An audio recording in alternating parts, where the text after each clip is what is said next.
Good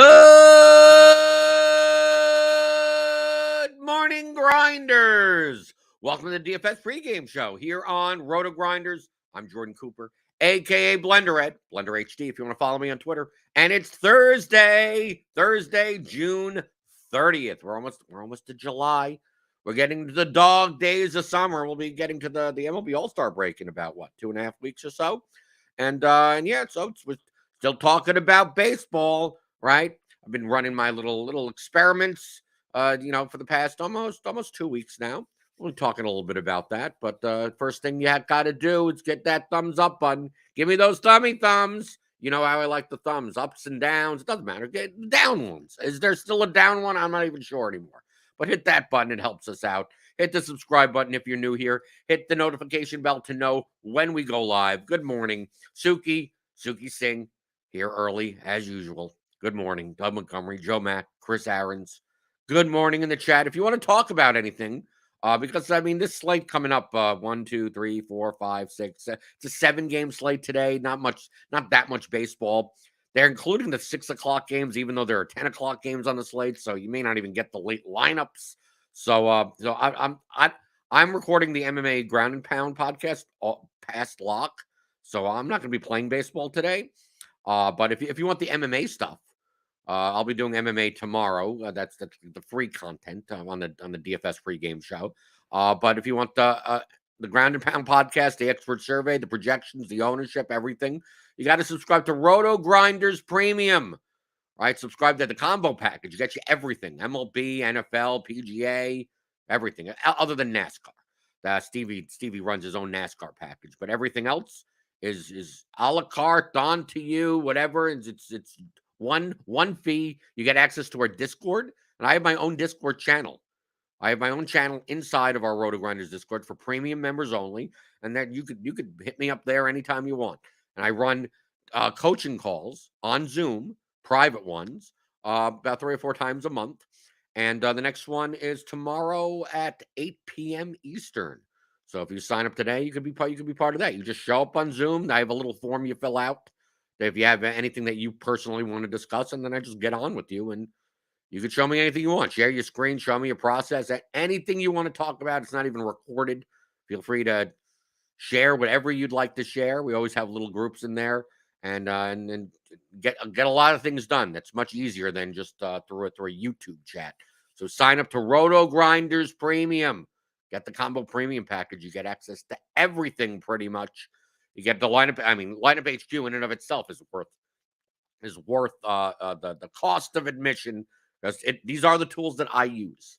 Okay, I eat my own dog food. I'm not like, oh, I like lineup HQ and then I use my own optimizer, or like, oh, the projections. It's like, no, I use the bat projections for baseball. I may look at a lot of other projections, but my primary projection source is the bat. But Matt Mears is here early in the morning. Good morning. I want to clarify some things about as I'm dubbing the experiment, right? Since I just call it, as far as exploiting 3-mans, 5-mans, triple ups, quintuple ups, those types of contests. Because I've gotten some DMs, gotten some messages, and there's some people that just don't understand. They're trying to do what I'm doing, but they're not doing what I'm doing.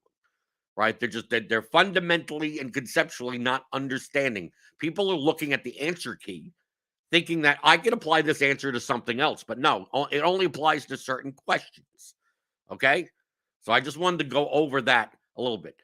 The experiment is based on the fact that a lot of people in the lobby in MLB on both DraftKings and FanDuel play a lineup that is suited for 50-50s and double ups and head-to-heads, which is essentially a top mean projected lineup, which is if I went to like the bat, if you like the bat projections, and you went to the bat and you say, okay, what is the highest possible projected median lineup? Well, I could just solve that right here with the sidebar, and it would be Gilbert, Nola, Contreras, Votto, India, Mustakas, Abrams, Happ, Yelich, Pham.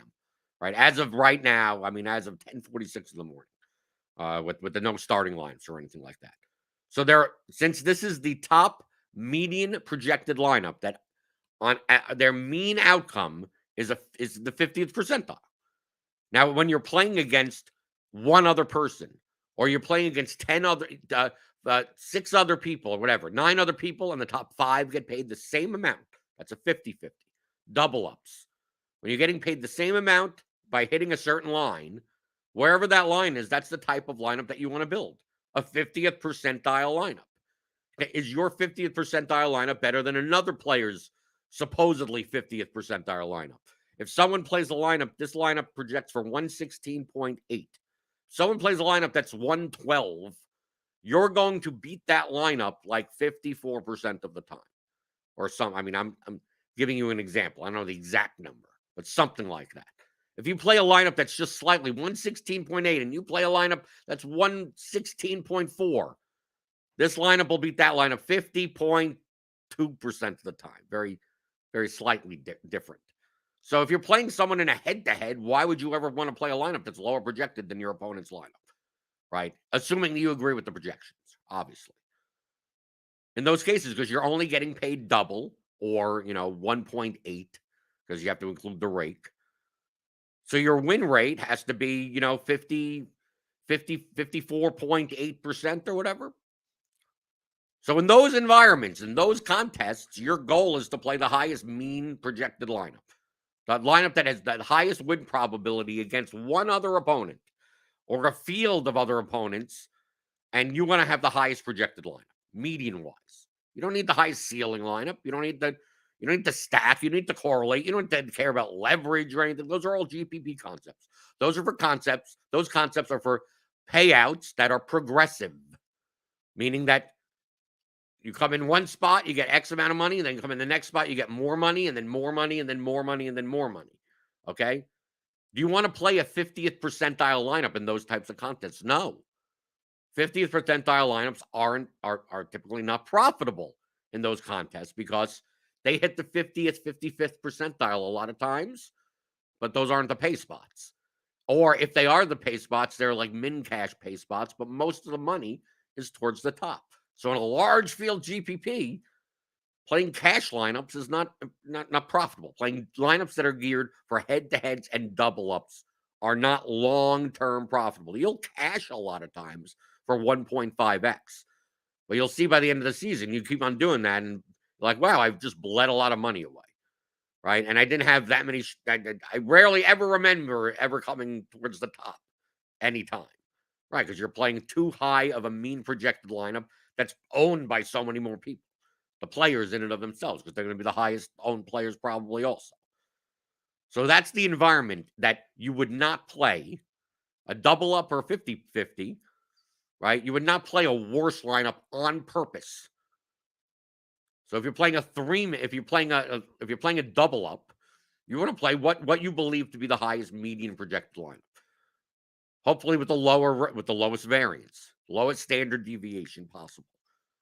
Now, the difference between if even in your own projections in the back, if I just build 10 lineups, what's the 10 top lineups?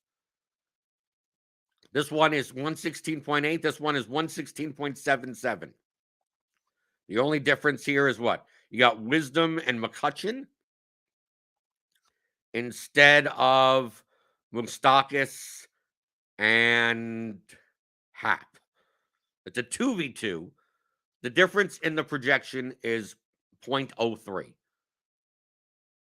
So these if you were to play this lineup against that lineup, this lineup will win, assuming the projections are accurate, 50.01% of the time.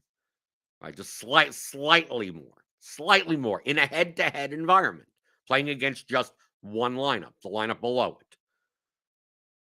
So if you do play this second lineup in a head-to-head, it's not like if someone plays a worse lineup than this against you, you're a favorite. So it's just a matter of the marginal advantages of like the top 10 lineups. Once you smack variance over everything, is not that dramatic. So the difference between, I'm going to play a bunch of head-to-heads tonight. And it's like, do you want to play the first lineup? Do you want to play the second lineup? Do you want to play the third lineup?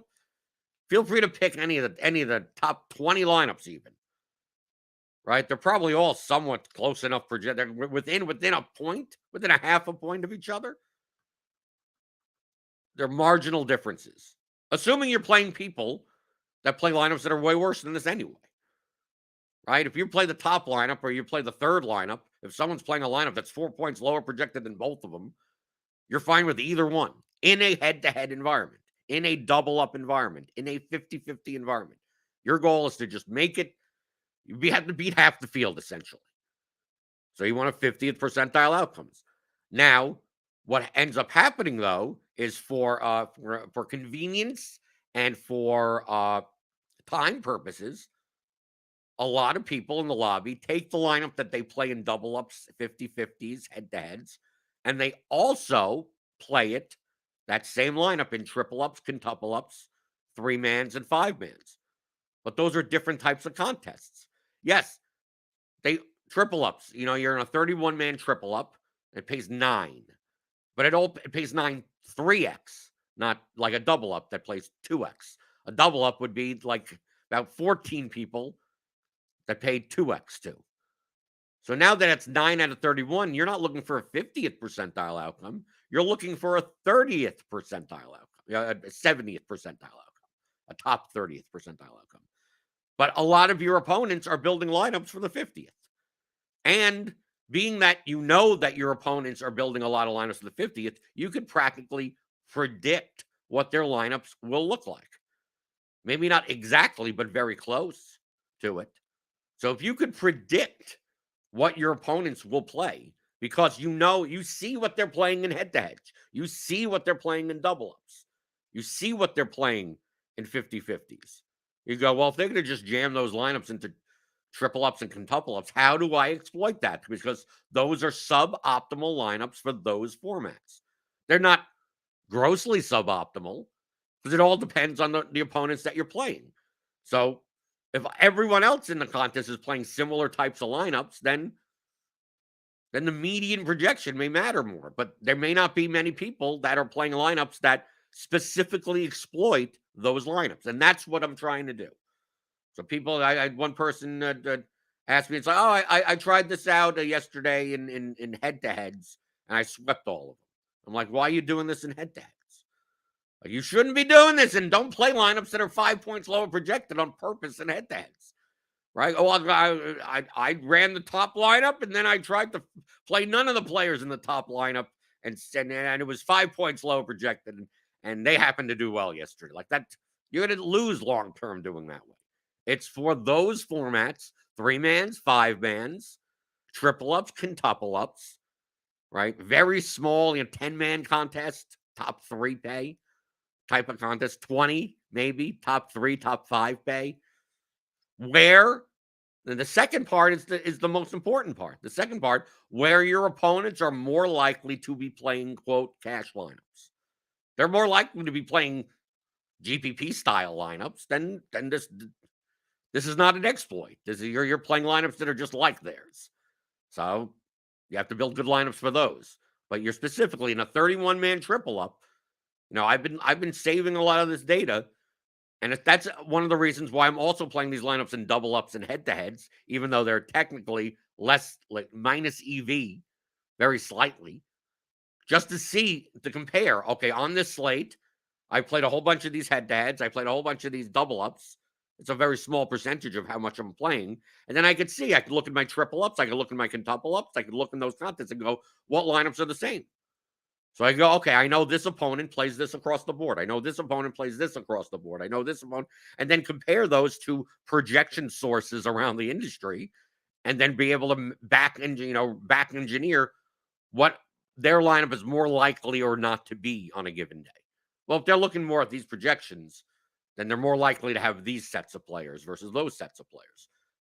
There are some people that play lineups in head-to-heads and different lineups in 5-mans, right? But they may play their head-to-head lineup in a triple up, and they may play their 5-man lineup in a quintuple up. So some people do kind of split their lineups a little, but I wouldn't know without looking at the data, without looking across the board and seeing. So doing this is like, oh, I'm just going to take head-to-heads and then try to play different players. Like that's not optimal. You have to be in contests that pay progressively higher than double ups and 50-50s, and have opponents that are more likely to play 50-50 and double up style lineups. That, then the third one, maybe even the most important, play those lineups that you can project what they are. If you don't know what they are, then how could you possibly exploit them? You don't know what those lineups are going to look like, so you don't know how to avoid the duplication. So you need those three conditions. So it's not just like, okay, I'm going to look at what you do. I'm going to click on the buttons that you just clicked on, and I'm just going to start entering contests, and now I'm supposed to win long term. You may win on a given slate, but those are the conditions. Because you have to think conceptually. If two people are in a three-man and they're both playing a cash lineup that's supposed to be for the 50th percentile, even though it pays at the 66th percentile, right? 1 out of 3. And they're playing a lineup that, let's say, is exactly the same. Well, they just destroyed their EV. They can't win $27 in a 10-man three-man. Let's say a $10 three-man. Let's say they both have the same lineup, but it's a 2v2. They have two different players. It's like, well, their lineups move up and down the payouts curve very similarly to each other. Right? But if you're playing a lineup that is dramatically different from theirs, yours moves. If you could beat one of their lineups, you probably beat both of their lineups. But instead of getting paid double like a head-to-head, you're going to be paying 3x.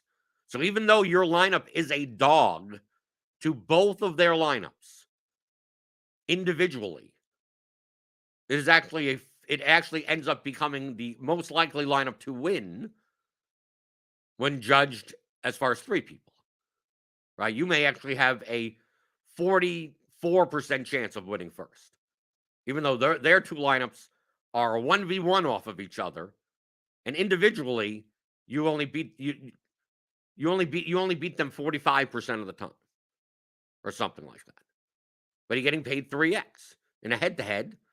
You can't survive on a 45% win rate, right? You're going to lose. But in a three-man, if you're over 38%, you win. You profit. But if you're in a three-man where you can't predict the two other players' lineups, and they're not playing overlapping lineups too much, then this exploit really doesn't matter. So those are the conditions. You can't just go around and just like, okay, I'm just going to play against people I've never heard of. I don't know what they're going to play, and I'm going to play double ups. I'm not going to play. No. This is taking advantage of the intercorrelation of players in the field's lineups, which is very similar to what you do in GPPs in general. This is a very micro version of this. So how do you do that functionally? Well, let's just say, I'm going to reload this. Let's just say. I always have to say, let's just say, because people don't listen. That's one of the top things that people do not do in this space is listen. They go directly to the answer key, and they're like, if you can't understand why the answer is the answer, then you're not going to be good at DFS. There's no such thing as the correct answer in DFS. So let's just say, here's the back projections. If I knew my opponent was playing the top, if I knew in a three-man, I have two opponents, and I knew for sure. Let's make it a very easy example. Okay, let's make it the easiest example. I was going to do a little bit more difficult example. I knew that my two opponents would play the top two optimals in the bat. Let's just say. Okay? Those two lineups that we showed before. Right? That was a 2v2 between Wisdom and McCutcheon and Hap and Moustakas. Right? And you can see it represented over here. Right? So they both share all these players. Gilbert, Nola, Contreras, Votto, India, Abrams, Yelich, and Pham. Let's just say you love the bat projections. You think the bat projections are the greatest, the most accurate. That's what you like using. That's what you believe. Okay. But you knew that the two players in your three-man for sure was going to play. One was going to play this lineup and one was going to play that lineup, right? Which is a 2v2 off each other. 116.8, 116.77. median projection. Now, if you were playing each of these guys in a head-to-head, like you just wouldn't play them, right? If you're using the bad projection, it's like, well, I want to use the top projected lineup. Well, if you're playing against someone that's also using the top projected lineup, you're just gonna die. You'll get your rate back. You're not gonna be you want if you're gonna play this lineup in head-to-heads and you play it in double ups, right? Go play the large double ups, play the 300-man double ups, and yeah, this is the lineup that you'd play, and you'll probably see it duped multiple times because people use the bet projections for MLB. But your opponents, some of your opponents will put this lineup into double ups and then also into 3-mans, 5-mans, triple ups. They'll also put this lineup in. And maybe there's some people that use the second one. So they put this lineup in. So now you'd see a 3-man with 2 out of 3 opponents. And let's just say, one opponent has this lineup and the other opponent has that lineup. Okay? You don't want to duplicate with either of them, right? In a 3-man, only one person wins. You don't want to split first. Duplication and progressive payout structures. We talk about it with Showdown. We're talking about it with MMA or PGA.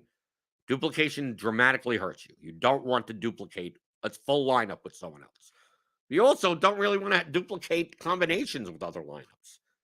You don't want to be on the payout curve with so many people moving with you. You'd rather be moving in more independently of one another. So if I knew, we're going to reset this on the side. This is the lineup optimizer that just looks for the, knapsack problem for the top, top optimal. If I knew that my opponents would both have these lineups, now only one has McCutcheon, only one has Wisdom, only one has Happ, and only one has Moustakis.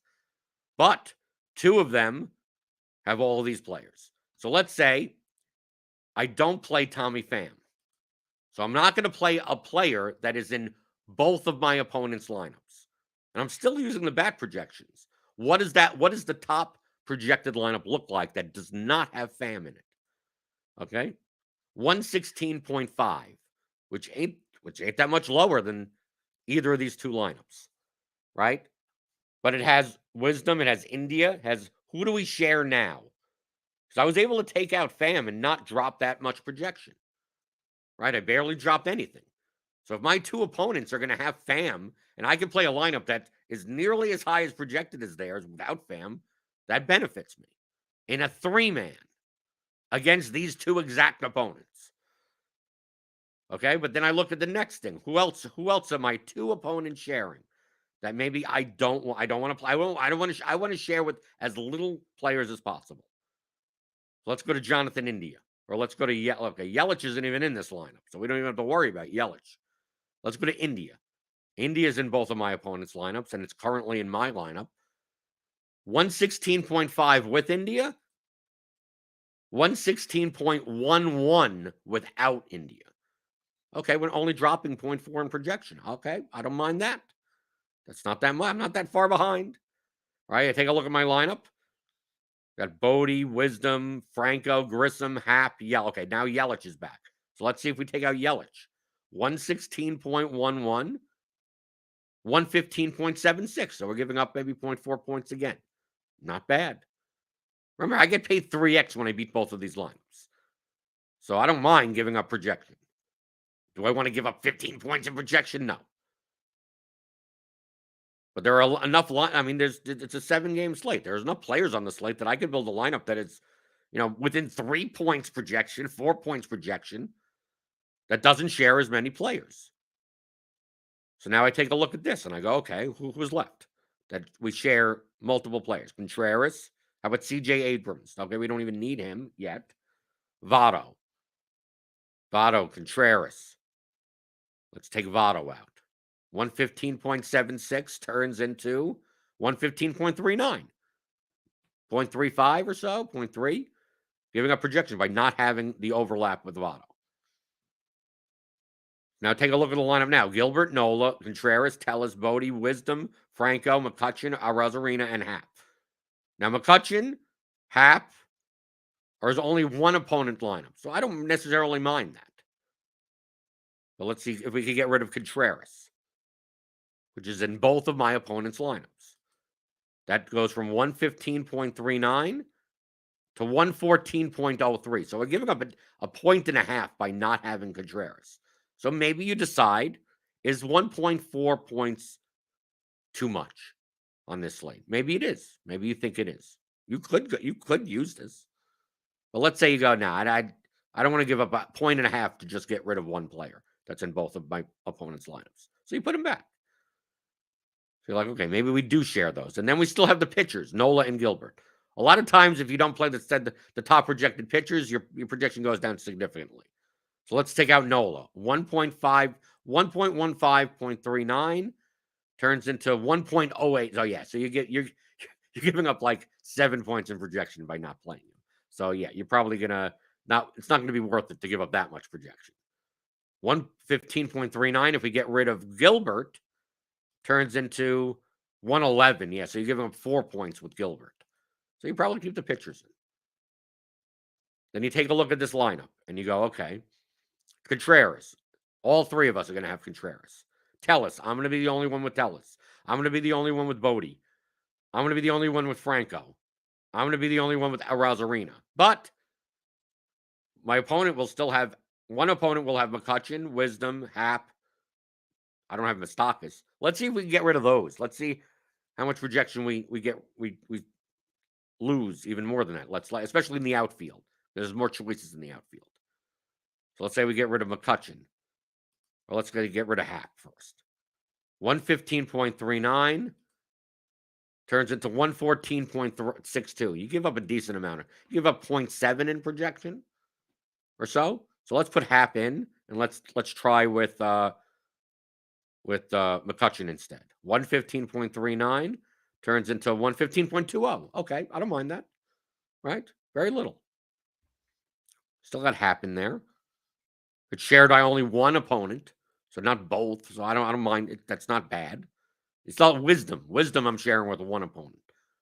So let's take out Wisdom and see how much projection we sacrifice. 115.20, 114.72. You can do that. You get a lot of Tampa Bay here. Or maybe you choose not to. So let's see. Does the Wisdom lineup have Hap in it? Actually, it doesn't. So Wisdom is with McCutchen, and Hap is with Moustakas. So at least I'm not sharing an exact two-man combo there. So I don't mind being over. I don't mind this. So this is more or less likely. If this was the real case of the lineup, I'd probably play in the three-mans, in the triple-ups. Assuming I could predict that my opponent's lineups will look something like these.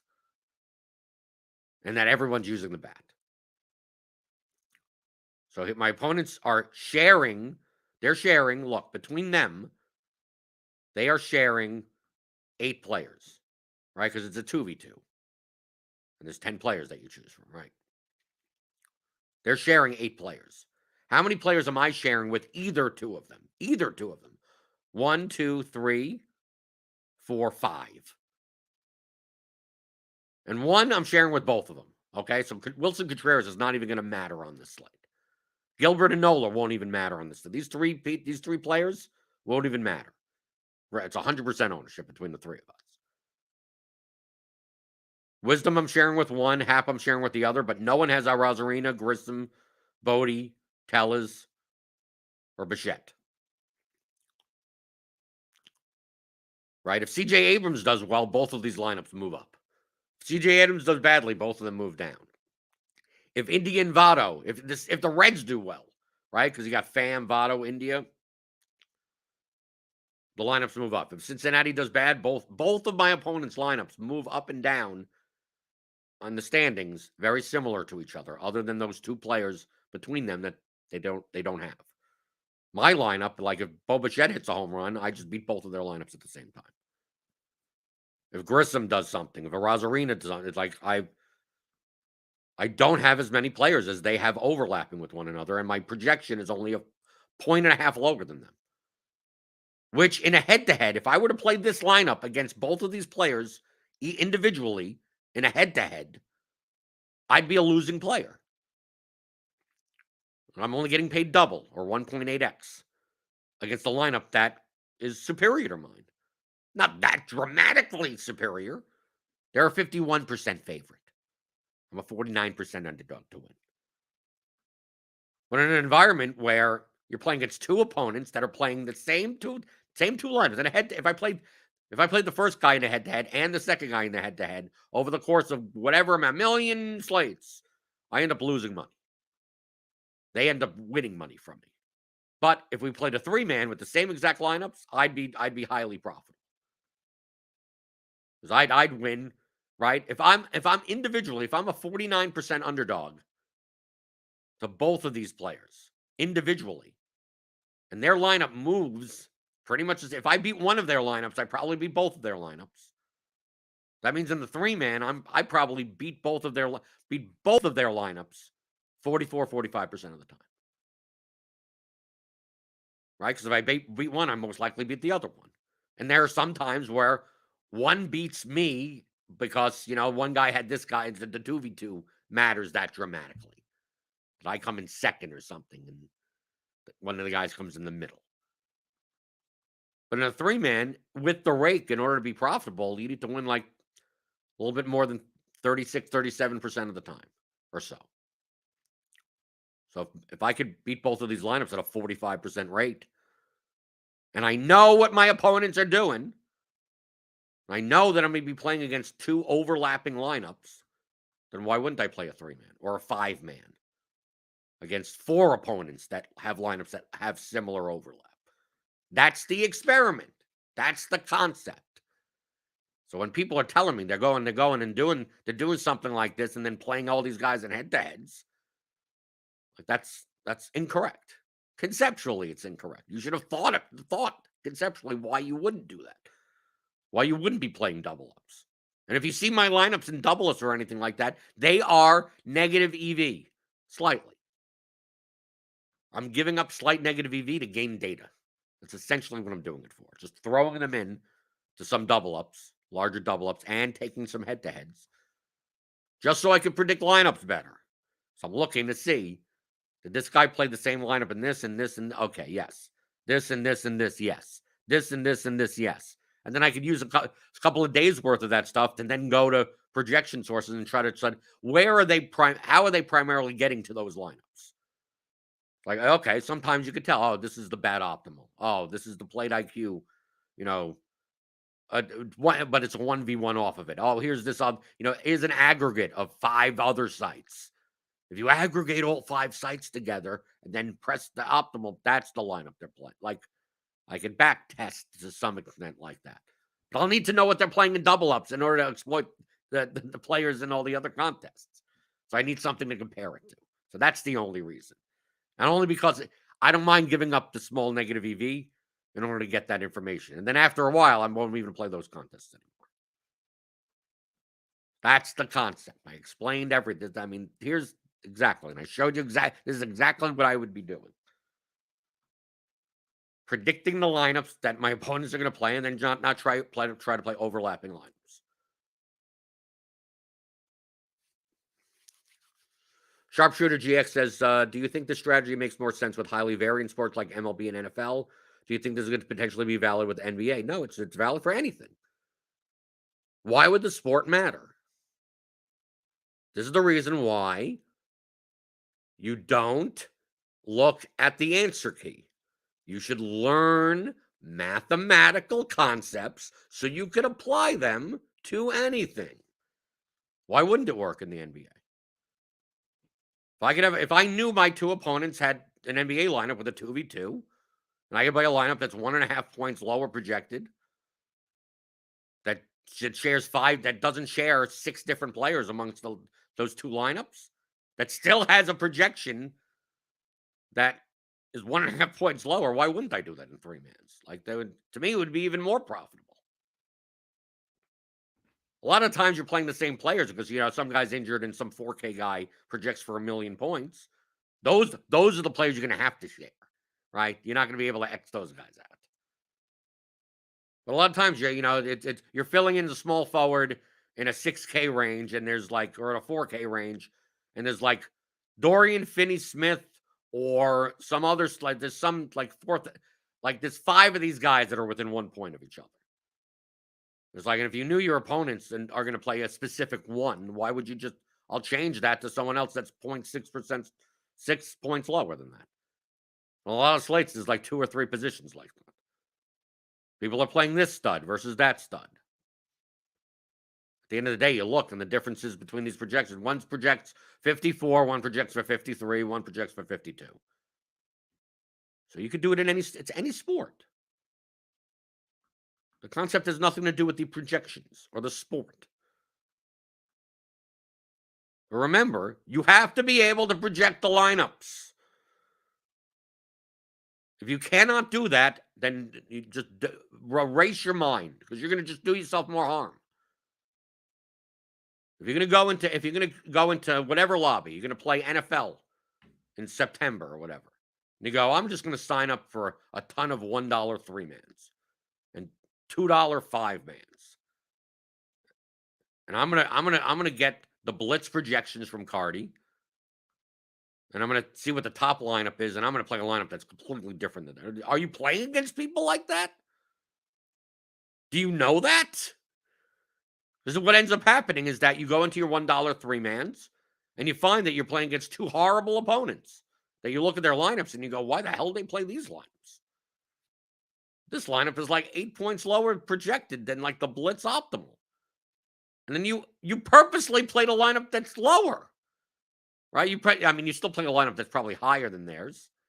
It's like, well, I was trying to play a lot because you didn't know your opponents. If you're playing against really bad players, just play the best median lineup. Who cares that you can't project? They're playing such worse lineups that you can't even project what the overlap is going to be because you have no clue what the hell they're even going to do. You want to play the best possible lineup. The less projected lineup you play against 2 bad players, the more you're giving to them. They're going to purposely play a lineup that's 10 points lower projected than the optimal lineup in your projections. Just play the optimal lineup in your projections, right? This type of thing is to exploit people that are also using the same projections as you. And you know it, and you have to know it. That's why I had another person that would say, yeah, I signed up for a whole bunch of 3-mans and blah, blah, blah, blah, blah. I X'd out all the players. I X'd out all the players in the optimal lineup, and I played a different lineup. He literally X'd out all 10 players in a baseball lineup and said, whatever player, it's like if they did this, for instance, I'll bring everyone back in. Let's bring everyone back in. What they did was they used like the back projections. They built one lineup, right? Right, this top lineup right here. And they just said, I'm not going to play any of these players. Right? I'm just going to X them all out, right? And then play the best lineup from there. Right? Which for today would be Garcia, Severino, like all these other players. The optimal lineup, based on the back projections as of right now, is 116.8. This lineup with none of these players in it is 101.72. 15 points lower. And that's what this person did. And it managed to work out. Right? It managed that whatever that lineup is. I think it was on the slate where the Dodgers failed. Right? The slate with Chad Kuhl pitched a complete game shutout, and all the Dodgers failed pretty much. And of course, the median optimal had like 5 Dodgers in it. But like in the long run, this is you're going to lose money. I think you're giving up way too much projection to do that. And I don't even know if that person was even sure what he was playing against in 3-mans and 5-mans and triple ups or anything. But we reached out to say, yes, I X'd out everyone in the and didn't say X'd out everyone that was overlapped in multiple lineups. Like, nope, I just ran the top optimal and I X'd out all the players. It's like, did you not get what I'm talking about? Like, they didn't even look at the project. I said, what was the projection difference? I asked. Well, how much lower projected was that lineup? And you know what their answer was? I don't know. This is someone that doesn't listen. They go and they go, oh, he X'd out a bunch, and then like that's the magic bullet. That's the magic. It's not. I try to be nice to people, but I mean, to me, I can't see how you can't understand this, personally. I don't say that as an exaggeration. I talk to a lot of people that I wonder how they tie their shoes in the morning. They have Velcro shoes, I guess. DJ Dog 3K, does Lineup HQ have college football projections? I believe so. I believe Fear My Turtle does college football stuff. So yes, I believe so. I mean, they're not up. We have CFL projections. We have USFL projections. Yeah, so yeah, we have college football projections. Yeah, Gary, we have a college football show. Like Dan does the show. Yeah, of course. Yeah. What am I talking about? Of course we do. E-Man the Man, if you were playing the 5-game main slate on FD today, how many of your 150 lineups will be 4-4 stacks? As many that would be plus EV. That would be the correct answer. How many? 74. Remember the rules. Remember the rules on the DFS pregame show, or with me in general. If you could answer the question with a yes, a no, or an exact number, you know for sure that you've asked a dumb question. Because in DFS, there are no answers that are yes, no, or an exact number. I don't want to say there's none. There's very few. Should you play all injured players in your lineup? No. But only because they project for 0. Like that's really the right answer. It has nothing to do with it. You can't see, there are situations even where you could play injured players. I forgot. Like, okay, so the answer is not no. There are certain situations where you would play an injured player in your lineup. There are. To start, even. There are ways to do it in late swap. Like in late swap, like in soccer, in any sport where you could get negative points, right? Even in football. Like in football, if you were in a head-to-head and you were down to, and it was the late games are coming up, and you and your opponent are a 1v1. Both of your guys, and it doesn't matter who you're even playing, right? Or let's say you have one player, right? You're going into the late football games. Your opponent has all their players are from the early games, so they have no one else to play. They have no one more to play, and you have one guy left to play. And let's say it's an extremely good player. It's Tyreek Hill in the wide receiver spot. It's a running back. It's Christian McCaffrey. You're playing a head-to-head. And let's say you're up by 2 points. In a head-to-head, with Christian McCaffrey yet to go in the late games, and your opponent, all their players are done. What should you do? Take Christian McCaffrey out and plug in the IL player that you could find. Whatever, but it doesn't even matter. Because obviously McCaffrey's the most expensive player anyway. Just find some injured player that you're guaranteed will not play. Because if you do that, you guarantee yourself a win. Christian McCaffrey yet can lose 2 points, right? 5 yards lost, 7 yards lost fumble, and he gets injured, and minus 2.3. Does it happen? Often, no. It rarely ever happens that he'll end up with minus 2 points, but it can. But the fact that they have nothing left to go, like just get an automatic 0 and you win. So there, you've put in an injured player in your lineup. That's a situation. There are showdown slates, NBA showdown. Not many combinations. But when there's a bunch of studs and they all do well, a lot of times the optimal lineup, the winning GPP lineup, is like jamming in 4 of the stud players and then playing like a 1K guy that didn't even see the court. Right? To taking a 0 in one of your spots. And that actually is the highest scoring lineup possible. And that player could just be an injured guy it could be whatever. The cheapest guy, just, it's going to be a 0. So even for that question, do you play injured players in your lineup? There's not an automatic no. Now, 99.9% of the time, it's a no. It's not always a no. Just like it's not always a yes. Just like you can't answer an exact question. How many? Play plus EV lineups. Should you play this stack versus that stack? 5-3, 5-2. Like, it depends on the lineup. 4-4 on FanDuel. Okay, I could go on FanDuel. Let me play the 4 worst hitters on the worst team with 4 of the other worst hitters on the second worst team, and I'm going to play a relief pitcher on FanDuel. That's a 4-4 lineup. Would you play it? It projects for 100 points lower than other lineups. But it is a 4-4 lineup. It is. When you go like, no, well, I wouldn't play that 4-4 lineup. It's like, okay. So what 4-4 lineups wouldn't you play?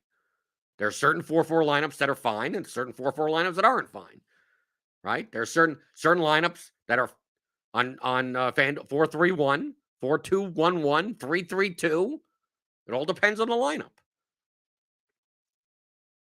Do you play the lowest total team with the bottom of the order and leave 12,000 on the table on FanDuel? Probably not.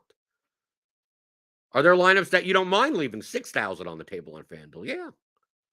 I could play lineups like that.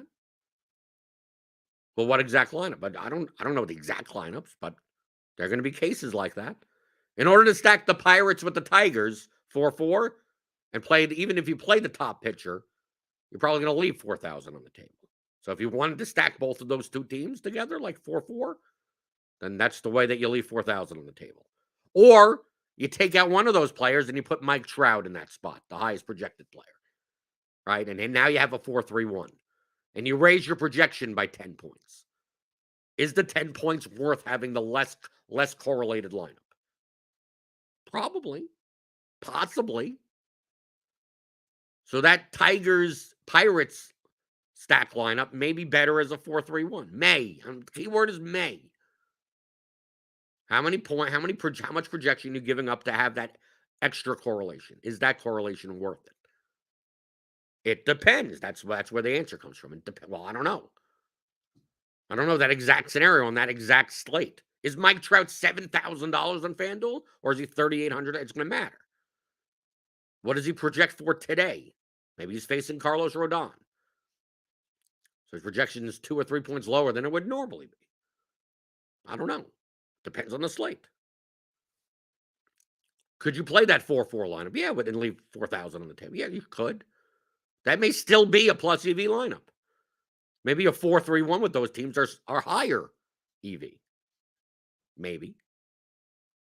But if let's say you take out one of the players and you put in a garbage 2K player from some other team. You go, well, now it's a 4-3-1.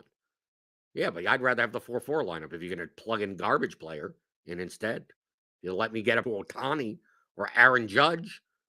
Maybe then I do. And then you say, well, Aaron Judge is going to be 38% owned. So I'm actually taking out a player and putting a way too high owned player in. Is that okay? If you think that the ownership if you're already low owned everywhere else, that may still be fine. Remember the 3 levers: projection, correlation, and leverage. As you push the correlation and levers up, the projection is going to come down. What is worth it? Give me an exact number. There are no exact numbers.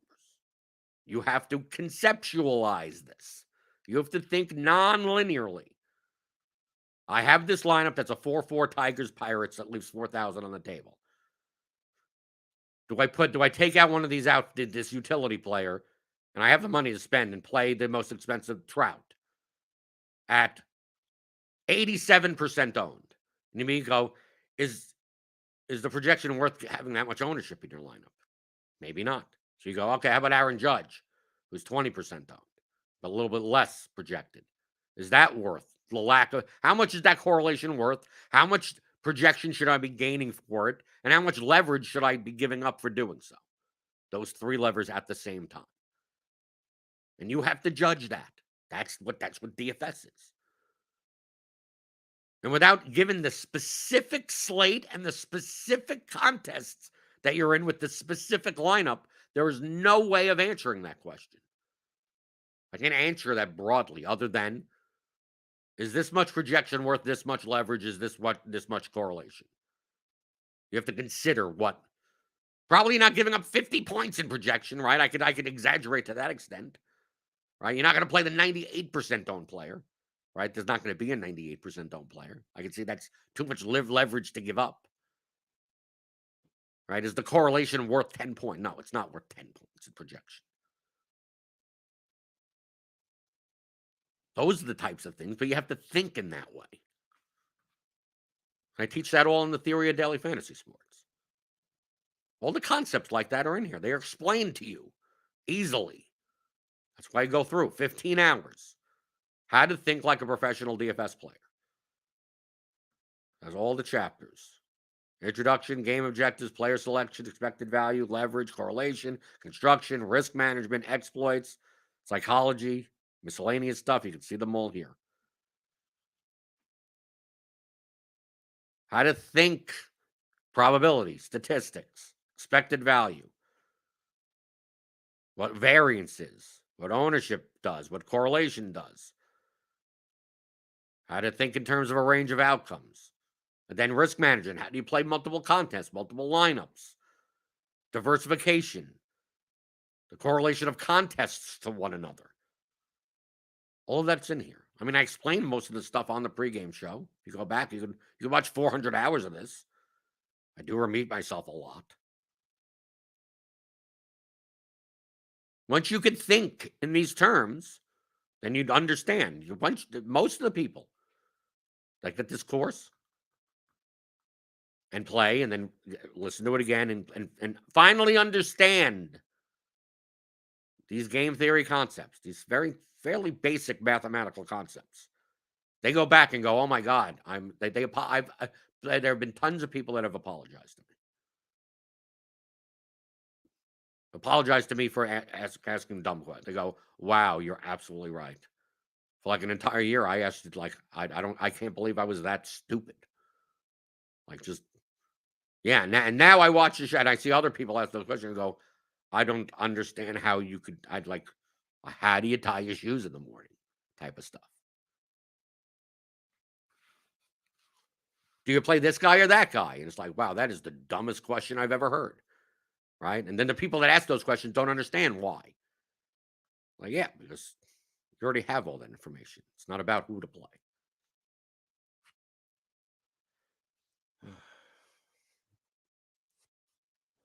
Okay, doke. So tomorrow is MMA. We're going over the MMA slate. I still have to put my sheet together and stuff. We'll be recording the MMA Ground and Pound podcast. You could like I said, you could get that. Sign up for RotoGrinders Premium. Click on that link in the description. You get $10 off your first month.